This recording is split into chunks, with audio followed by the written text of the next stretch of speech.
ಈ ಬಾರಿ ನವರಾತ್ರಿಗೆ ಪಲ್ಲಕ್ಕಿಯಲ್ಲಿ ಬರ್ತಾ ಇದ್ದರೆ ದುರ್ಗೆ ಮಾತೆ. ಈ ವಾಹನ ಏನನ್ನು ಸೂಚಿಸುತ್ತದೆ? 2024ರಲ್ಲಿ ನವರಾತ್ರಿ ಸಂಭ್ರಮ ಅಕ್ಟೋಬರ್ 3ರಿಂದ ಶುರುವಾಗಲಿದೆ. ವರ್ಷದಲ್ಲಿ 4 ನವರಾತ್ರಿ ಬರುತ್ತದೆ. ಅದರಲ್ಲಿ ನಾವು ಶಾರದೀಯ ನವರಾತ್ರಿಯನ್ನು ವಿಜೃಂಭಣೆಯಿಂದ ಆಚರಿಸಲಾಗುವುದು. ಅದರಲ್ಲಿಯೂ ನಮ್ಮ ಕರ್ನಾಟಕದಲ್ಲಿ ನವರಾತ್ರಿಯ ಬಳಿಕ ನಾಡ ಹಬ್ಬ ದಸರಾ ಎಂದೇ ಸಂಭ್ರಮ. ನವರಾತ್ರಿಯಲ್ಲಿ ನವದುರ್ಗೆಯರನ್ನು ಆರಾಧಿಸಲಾಗುವುದು.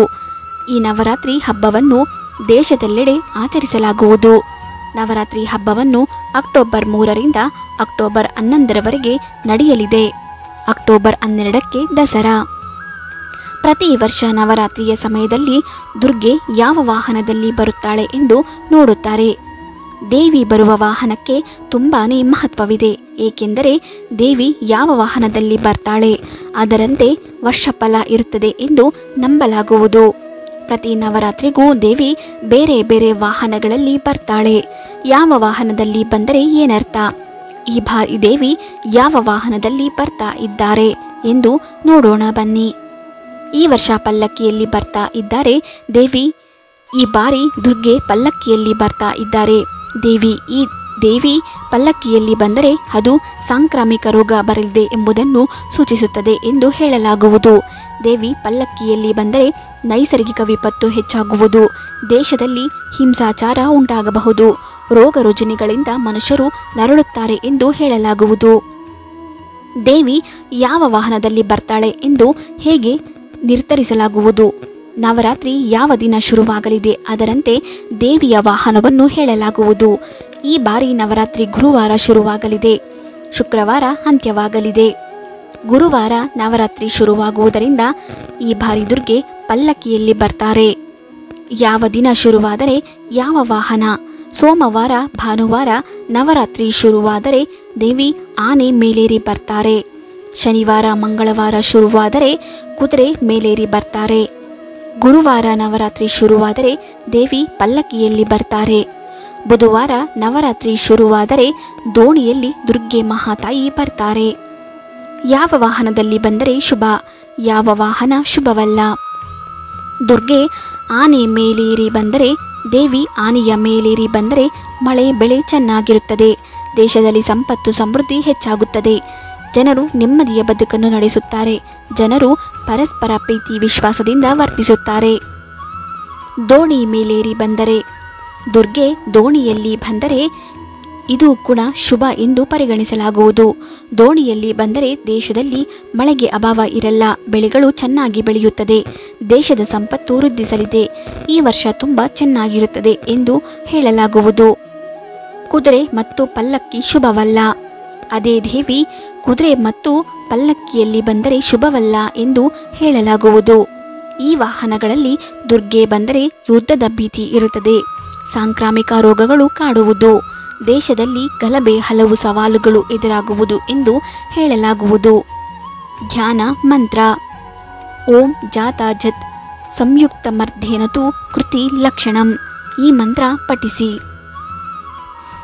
ಆದಿಶಕ್ತಿಯ 9 ಅವತಾರಗಳು ಇಲ್ಲಿದೆ.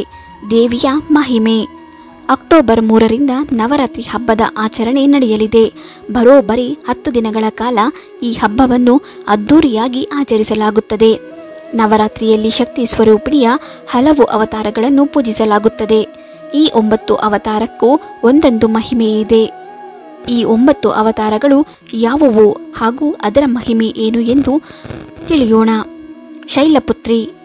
ನವರಾತ್ರಿಯ ಮೊದಲ ದಿನ ದೇವಿ ಶೈಲಪುತ್ರಿಗೆ ಮೀಸಲಿಡಲಾಗಿದೆ. ಪರ್ವತಗಳ ರಾಜ ಹಿಮಾಲಯದ ಮಗಳಾಗಿ ಜನಿಸಿದ ಕಾರಣ ಈ ಹೆಸರು ಬಂದಿದೆ. ಸತಿ ಭಾವನಿ, ಪಾರ್ವತಿ ಮತ್ತು ಹೇಮಾವತಿ ಎಂಬ ಹೆಸರಿನಿಂದ ಸಹ ಪೂಜಿಸಲಾಗುತ್ತದೆ. ಈ ದಿನ ನೀತಿ ನಿಯಮಗಳ ಪ್ರಕಾರ ಪೂಜೆ ಮಾಡುವುದರಿಂದ ಅನೇಕ ರೀತಿಯ ಲಾಭಗಳು ಸಿಗುತ್ತದೆ. ಇದರಿಂದ ಕಷ್ಟಗಳು ಸಹ ನಿವಾರಣೆ ಆಗುತ್ತದೆ ಎನ್ನಲಾಗುವುದು. ಬ್ರಹ್ಮಚಾರಿಣಿ. ಇನ್ನು ಬ್ರಹ್ಮಚಾರಿಣಿಯನ್ನ ನವರಾತ್ರಿ ಹಬ್ಬದ 2ನೇ ದಿನ ಪೂಜಿಸಲಾಗುವುದು. ಈಕೆ ಶ್ವೇತ ವಸ್ತ್ರಗಳನ್ನು ಧರಿಸಿರುತ್ತಾಳೆ ಎನ್ನುವ ನಂಬಿಕೆ ಇದೆ. ಇನ್ನು ಬ್ರಹ್ಮ ಎಂದರೆ ತಪಸ್ಸು ಎಂದರ್ಥ. ಈ ದೇವಿ ಯಾವಾಗಲೂ ಕೈಯಲ್ಲಿ ಮಾಲೆ ಹಾಗೂ ಎಡಗೈಯಲ್ಲಿ ಕಮಂಡಲವನ್ನು ಹಿಡಿದುಕೊಂಡಿರುತ್ತಾಳೆ. ಈ ದೇವಿಯು ನಮ್ಮ ಜೀವನದಲ್ಲಿ ಎಂದಿಗೂ ಯಾವುದಕ್ಕೂ ಕೊರತೆ ಆಗದಂತೆ ನೋಡಿಕೊಳ್ಳುತ್ತಾಳೆ ಎನ್ನುವ ನಂಬಿಕೆಯೂ ಸಹ ಇದೆ. ಚಂದ್ರಘಂಟ. ಹಾಗೆಯೇ ನವರಾತ್ರಿಯ 3ನೇ ದಿನದಂದು ಚಂದ್ರಘಂಟ ದೇವಿಯನ್ನು ಆರಾಧನೆ ಮಾಡಲಾಗುತ್ತದೆ. ಈಕೆಯ ತಲೆಯ ಮೇಲೆ ಗಂಟೆಯಾಕಾರದ ಅರ್ಧಚಂದ್ರಾಕಾರವನ್ನು ಇಟ್ಟುಕೊಂಡಿರುವುದರಿಂದ ಈ ಹೆಸರು ಬಂದಿದೆ ಎನ್ನುವ ನಂಬಿಕೆ ಇದೆ. ನವರಾತ್ರಿಯ 3ನೇ ದಿನ ಆಕೆಯನ್ನು ಪೂಜಿಸುವುದರಿಂದ ಸಕಲ ಸಂಪತ್ತು ಸಿಗುತ್ತದೆ ಮತ್ತು ಶುಕ್ರನ ಅಧಿಪತಿ ಈಕೆ ಆಗಿರುವುದರಿಂದ ಆರ್ಥಿಕವಾಗಿ ಲಾಭ ಸಿಗುತ್ತದೆ. ಕೂಷ್ಮಾಂಡ 4ನೇ ದಿನ ದೇವಿಯ ಈ ರೂಪವನ್ನು ಆರಾಧನೆ ಮಾಡಲಾಗುತ್ತದೆ. ಇದನ್ನು ಕೂಷ್ಮಾಂಡ ಎಂದು ಕರೆಯಲಾಗುತ್ತದೆ. ನಂಬಿಕೆಗಳ ಪ್ರಕಾರ ತನ್ನ ಮುಸುಕಾದ ನಗುವಿನಿಂದ ಈ ವಿಶ್ವವನ್ನು ಆಕೆ ಸೃಷ್ಟಿ ಮಾಡಿತು ಎನ್ನಲಾಗುತ್ತದೆ. ಹಾಗಾಗಿ ತಪ್ಪದೆ 4ನೇ ದಿನ ಈ ದೇವಿಯನ್ನು ಆರಾಧನೆ ಮಾಡಲೇಬೇಕು. ಇದರಿಂದ ಮಾನಸಿಕ ನೆಮ್ಮದಿ ಸಿಗುತ್ತದೆ. ಸಿದ್ಧಿದಾತ್ರಿ ರೂಪವನ್ನು ಪಡೆದ ನಂತರ ಪಾರ್ವತಿ ದೇವಿಯ ಸೂರ್ಯನ ಮಧ್ಯಭಾಗಕ್ಕೆ ತೆರಳಿ ಸೂರ್ಯನು ಬ್ರಹ್ಮಾಂಡದಾದ್ಯಂತ ಶಕ್ತಿಯನ್ನು ಹೊರಹಾಕಲು ಅವಕಾಶ ಮಾಡಿಕೊಟ್ಟಲು ಎನ್ನಲಾಗುತ್ತದೆ. ಮಾ ಕೂಷ್ಮಾಂಡವು ಸೂರ್ಯನೊಳಗೆ ವಾಸಿಸುವ ಸಾಮರ್ಥ್ಯವನ್ನು ಹೊಂದಿದೆ ಮತ್ತು ಆಕೆಯ ದೇಹವು ಸೂರ್ಯನಂತೆಯೇ ಬೆಳಕನ್ನು ಹೊರಸೂಸುತ್ತದೆ. ಅಷ್ಟಭುಜಾದೇವಿಗೆ 8 ಕೈಗಳಿವೆ ಎಂದು ಹೇಳಲಾಗುತ್ತದೆ. ಮಾ ಸ್ಕಂದಮಾತಾ ಪಾರ್ವತಿ ದೇವಿಯು ಕಾರ್ತಿಕೇಯನ ತಾಯಿಯಾದ ನಂತರ ಮಾ ಸ್ಕಂದಮಾತಾ ಎಂದು ಪೂಜಿಸಲಾಗುತ್ತದೆ. ಪಾರ್ವತಿ ದೇವಿಯ ಈ ರೂಪವನ್ನು ಆರಾಧಿಸುವವರು ಭಗವಾನ್ ಕಾರ್ತಿಕೇಯನ ಆಶೀರ್ವಾದ ಪಡೆಯುತ್ತಾರೆ. ಉಗ್ರವಾದ ಸಿಂಹದ ಮೇಲೆ ಸ್ಕಂದಮಾತಾ ದೇವಿಯು ಕುಳಿತಿರುತ್ತಾರೆ.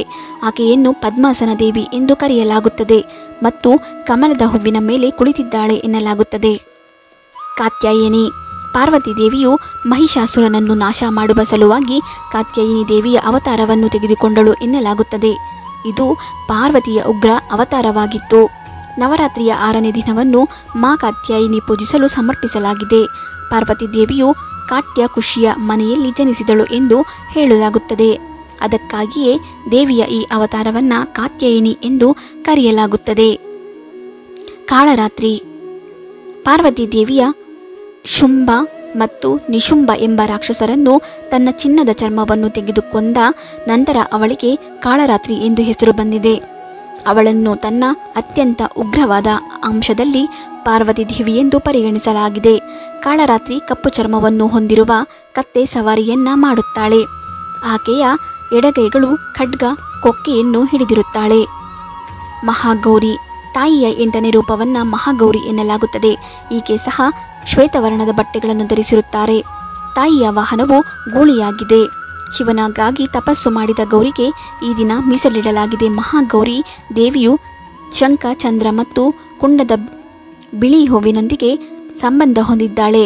ಬಿಳಿ ಬಟ್ಟೆಗಳನ್ನು ಧರಿಸುವುದರಿಂದ ಅವಳನ್ನು ಶ್ವೇತಾಂಬರಧರಿ ಎಂಬ ಹೆಸರಿನಿಂದಲೂ ಕರೆಯಲಾಗುತ್ತದೆ. ಸಿದ್ಧಿದಾತ್ರಿ ನವರಾತ್ರಿಯ 9ನೇ ದಿನದಂದು ಸಿದ್ಧಿದಾತ್ರಿಯನ್ನು ಪೂಜಿಸಲಾಗುತ್ತದೆ. ಈಕೆಯನ್ನು ಪೂಜೆ ಮಾಡಿದರೆ ನಾವು ಅಂದುಕೊಂಡಿದ್ದೆಲ್ಲ ನೆರವೇರುತ್ತದೆ. ಈಕೆ ಕೈಯಲ್ಲಿ ಚಕ್ರ, ಮೇಲಿನ ಬಲಗೈಯಲ್ಲಿ ಗದೆ ಹಿಡಿದಿರುತ್ತಾರೆ. ವಿಡಿಯೋ ಇಷ್ಟ ಆದರೆ ಲೈಕ್ ಮಾಡಿ, ಶೇರ್ ಮಾಡಿ, ನಮ್ಮ ಚಾನೆಲ್ ಸಬ್ಸ್ಕ್ರೈಬ್ ಮಾಡಿ. ಮುಂದಿನ ವಿಡಿಯೋದೊಂದಿಗೆ ಭೇಟಿಯಾಗೋಣ. ಧನ್ಯವಾದಗಳು.